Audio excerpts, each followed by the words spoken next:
Welcome to Telangana వెలుగు. నేను మీ రాజు. త్వరలో ఇటు కరీంనగర్ ఎమ్మెల్సీ ఎన్నికలు రాబోతున్నాయి. సో మ్యాక్సిమం రేపు అక్టోబర్ వరకు ఎన్నికల ప్రక్రియ మొదలవుతుందని చెప్పేసి కూడా చెప్తున్నారు. ఇప్పటి వరకు గ్రాడ్యుయేట్లు ఎవరైతే ఉన్నారో వారు అంటే ఓటు హక్కు వినియోగించుకున్న వాళ్ళు, అలాగే కొత్తగా ఓటర్లు అయ్యేటోళ్ళు కూడా వారికి సంబంధించిన ప్రక్రియ కూడా రేపు అక్టోబర్ మొదటి వారం నుంచి స్టార్ట్ అయ్యే అవకాశాలు ఉన్నాయి. సో కరీంనగర్ గ్రాడ్యుయేషన్ ఎన్నికల్లో ఇటు కరీంనగర్ కావచ్చు, మెదక్ కావచ్చు, నిజామాబాద్ కావచ్చు, ఆదిలాబాద్ ఈ 4 ఉమ్మడి జిల్లాలకు సంబంధించి గ్రాడ్యుయేట్ ఎన్నికలు త్వరలో వస్తున్నాయి. సో ఇప్పటికీ అది గతంలో బీఆర్ఎస్ ప్రభుత్వం అధికారంలో ఉన్నప్పటికీ కాంగ్రెస్ నుంచి జీవన్ రెడ్డి గారు గెలవడం అనేది జరిగింది. సో ఇప్పటికీ మరి కాంగ్రెస్ నుంచి మళ్ళీ వారికి టికెట్ ఇస్తుందా లేదా అనేది వేచి చూడాల్సిన విషయం.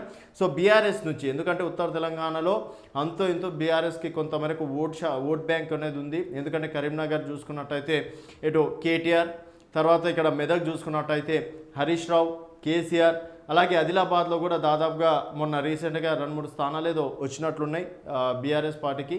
తర్వాత అక్కడ నిజామాబాద్లో కూడా కొంత మేరకి అంటే బీఆర్ఎస్కి ఓట్ బ్యాంక్ కూడా ఉంది కాబట్టి సో డెఫినెట్గా ఈసారి కూడా ఎమ్మెల్సీ ఎన్నికల్లో ఇటు కాంగ్రెస్ సిట్టింగ్ స్థానాన్ని బీఆర్ఎస్ గెలవాలని చెప్పేసి కూడా భావిస్తుంది. సో సిట్టింగ్ స్థానాన్ని కాపాడుకోవాలని కాంగ్రెస్ పార్టీ భావిస్తుంది. అలాగే అక్కడ దాదాపు ఇప్పుడు ఆదిలాబాద్ ఎంపీ కూడా భారతీయ జనతా పార్టీ, అలాగే నిజామాబాద్ ఎంపీ కూడా భారతీయ జనతా పార్టీ, మెదక్ ఎంపీ కూడా భారతీయ జనతా పార్టీ. దాదాపుగా ఇక్కడ ఈ చూసుకున్నట్టయితే కరీంనగర్ ఎంపీ.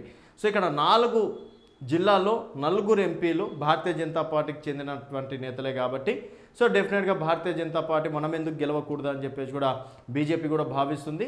సో బీజేపీ నుంచి కూడా గత సిరిసిల్లలో కేటీఆర్ మీద పోటీ చేసిన క్యాండిడేట్, బీజేపీ క్యాండిడేట్ రాణి రుద్రమ్మ గారు ఈసారి టికెట్ ఆశిస్తున్నట్టు కూడా తెలుస్తుంది. అలాగే సుగుణాకర్ రావు గారు గతంలో ఎమ్మెల్సీ ఎన్నికల్లో పోటీ చేయడం అనేది జరిగింది. వారితో పాటు భోగ శ్రావణి కావచ్చు, ఇంకొక 2 పేర్లు కూడా ప్రముఖంగా వినిపిస్తున్నాయి. అలాగే బీఆర్ఎస్ నుంచి డాక్టర్ బిఎన్ రెడ్డి, అలాగే ఒక కీలక నేత అంటే విద్యా సంస్థల అధినేత టికెట్ ఆశిస్తున్నారని చెప్పేసి కూడా తెలుస్తుంది. ఇంకా కాంగ్రెస్ చూసుకున్నట్టయితే రీసెంట్గా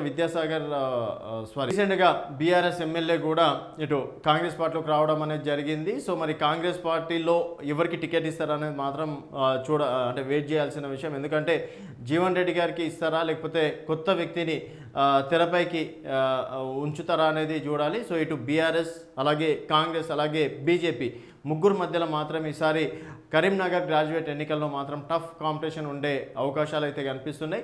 సో మరి దాదాపు ఇంకో 3-4 నెలల లోపల ఎన్నికలు జరుగుతాయని చెప్పేసి కూడా చెప్పుకోవచ్చు. రీసెంట్గా నల్గొండ, ఖమ్మం, వరంగల్లో కాంగ్రెస్ పార్టీకి సంబంధించి తీర్మానం వలన గ్రాడ్యుయేట్ ఎమ్మెల్సీ ఎన్నికల్లో విజయం సాధించడం అనేది జరిగింది. మరి సిట్టింగ్ స్థానాన్ని కాంగ్రెస్ పార్టీ కాపాడుకుంటుందా, లేకపోతే దాదాపుగా 4 జిల్లాల్లో 4 ఎంపీలు ఉన్నటువంటి భారతీయ జనతా పార్టీ ఈసారి గట్టెక్కుతుందా, లేకపోతే బీఆర్ఎస్ పార్టీ ఉత్తర తెలంగాణలో మళ్ళీ తన బలాన్ని తను పుంజుకుంటుందా అనేది మీ అభిప్రాయాలను కింద కామెంట్ రూపంలో తెలియజేయండి. చూస్తూనే ఉండండి తెలంగాణ వెలుగు.